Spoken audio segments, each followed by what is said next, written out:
আজ 2রা মে 2026 নিউপোর্ট থেকে এই আয়রন গার্ডটা বসুনগর কস্তুরী অ্যাপার্টমেন্টে ইনস্টল করা হয়েছে।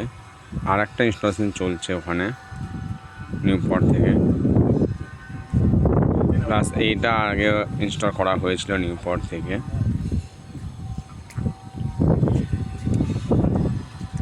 ইনস্টল করা হয়েছিল।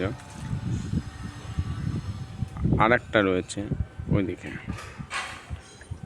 এটা ট্যাঙ্ক আছে।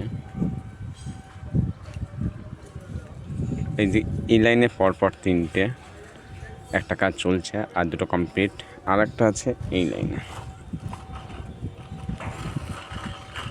আয়রন নিয়ে মানুষের এত সমস্যা যে পরপর 3জনা ফার্স্ট ভেসেল এটা লাগা, ফার্স্ট এটা, সেকেন্ড এটা, না ফার্স্ট এটা, সেকেন্ড ওটা, থার্ড, ফোর্থ।